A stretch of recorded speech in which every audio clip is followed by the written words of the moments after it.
Segala puji bagi Allah, Tuhan semesta alam. Sholawat dan salam, semoga tercurahkan kepada junjungan kita, Nabi besar Muhammad Sallallahu Alaihi Wasallam, kepada keluarga, dan para sahabatnya. Sahabat yang dirahmati Allah, setelah menciptakan Nabi Adam alaihissalam, Allah subhanahu wa ta'ala memerintahkan para malaikat untuk bersujud kepadanya. Dan para malaikat pun semuanya bersujud kepada Nabi Adam alaihissalam, kecuali iblis. Perlu kita pahami, bahwa sujudnya para malaikat kepada Nabi Adam, bukanlah sujud penghambaan atau sujud menyembah, melainkan adalah sujud penghormatan. Artinya mereka menghormati Nabi Adam alaihissalam dan sujud mereka hukumnya wajib, karena mentaati perintah Allah subhanahu wa ta'ala. Namun dengan segala kesombongannya, iblis enggan untuk bersujud kepada Nabi Adam, karena iblis merasa dirinya lebih mulia dari Nabi Adam. Iblis diciptakan dari api, sedangkan Nabi Adam diciptakan dari tanah liat. Menurut pandangan iblis, api lebih mulia daripada tanah liat. Mengenai hal ini, Allah subhanahu wa ta'ala murka kepada iblis karena kesombongannya. Akhirnya iblis pun dikeluarkan dari surga. Bukannya menyesali perbuatannya dan bertaubat, iblis justru semakin durhaka kepada Allah subhanahu wa ta'ala. Dia meminta kepada Allah subhanahu wa ta'ala, agar dipanjangkan umurnya hingga hari kiamat. Umur yang begitu panjang digunakan oleh iblis untuk membalas dendam kepada Nabi Adam. Dan iblis bertekad akan selalu menggoda anak keturunan Nabi Adam sampai hari kiamat. Tujuannya adalah agar anak cucu Nabi Adam menjadi durhaka kepada Allah subhanahu wa ta'ala, dan kelak akan menemaninya di neraka. Sahabat yang dirahmati Allah, singkat cerita, iblis berhasil menggoda Nabi Adam alaihissalam dan istrinya untuk melanggar larangan Allah subhanahu wa ta'ala, dengan memakan buah khuldi.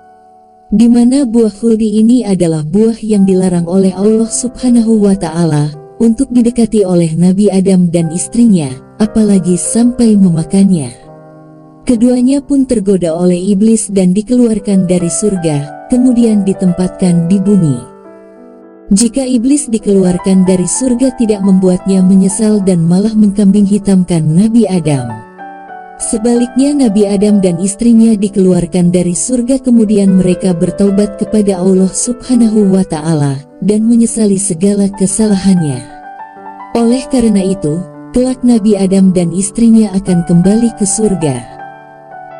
Sahabat yang dirahmati Allah, ketika kita membaca Al-Quran, sering kita melihat di beberapa pinggir Al-Quran ada tanda ayat sajadah.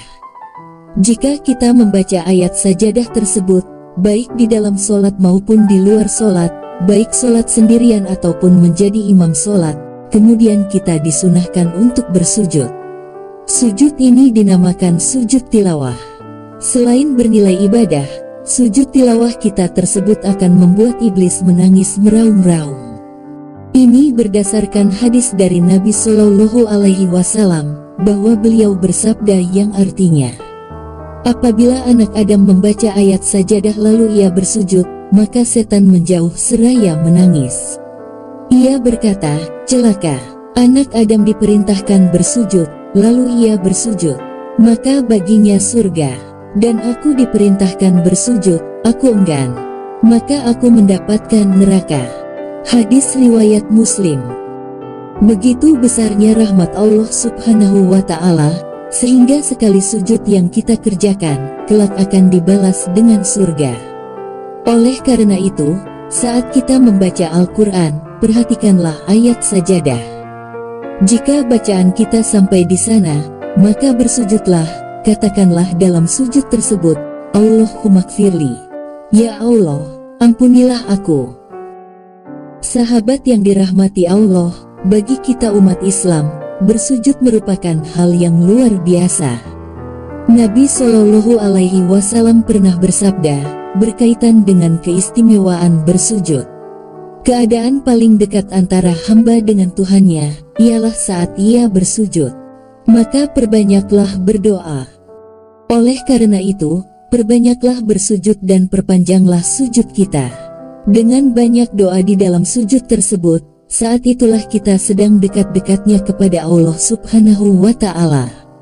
Maksudnya ialah, pada saat itu hubungan antara kita dengan Allah Subhanahu wa Ta'ala paling dekat dibandingkan ketika saat melakukan ibadah yang lain.